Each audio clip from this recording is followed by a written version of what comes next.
Yes, students.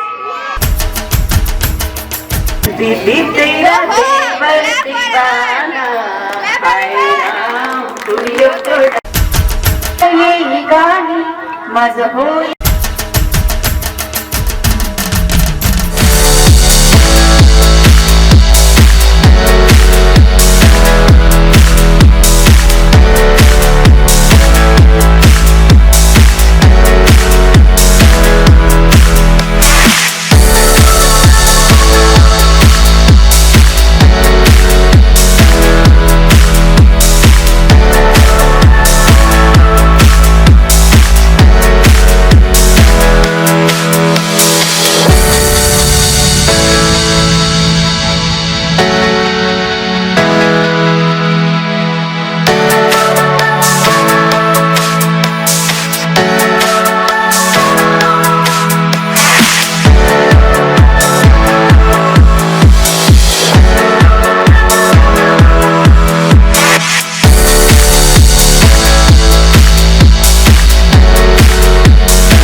सगळं झालं, पण आता हे मुलं झाले, सगळे झालं, आता खरंच कुठेतरी आपलं करिअर संपलं. पण परत त्याच्यानंतर माझ्या मिस्टरांनी मला हे केलं की असं नाही, तू करू शकते. म्हणजे असं नाही की तुम्ही बाहेर जाऊन जॉब केला पाहिजे, घरामध्ये सुद्धा तुम्ही वेगवेगळ्या हे करून आर्थिकदृष्ट्या सक्षम होऊ शकता. मला तरी वाटतं की प्रत्येक स्त्रीनी आर्थिकदृष्ट्या आपलं सक्षम असतं, हे एक मला वाटतं.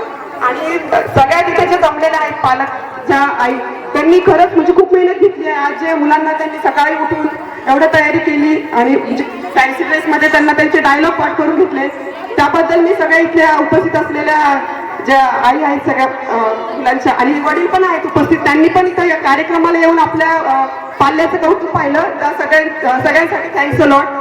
आणि सुपर 30च्या मॅडम आहेत, प्रिन्सिपल मॅडम, सगळ्याच टीचर आहेत, त्यांनी पण मुलांकडनं खूप सुंदर तयारी करून घेतली, त्याबद्दल पण त्यांचे खूप खूप आभार. आणि एक सांगते, तुम्ही आपल्या मुलांना आतापासून सोशल मीडिया आणि मोबाईल पासून दूर ठेवा. आपण काय करतो, थोडासा मुलगा रडायला लागला किंवा त्रास द्यायला लागला की त्याच्या हातात इंस्टाग्राम मोबाईल लावून देतो, इंस्टाग्रामची रील टाकतो, स्नॅपचॅटचं हे टाकतो.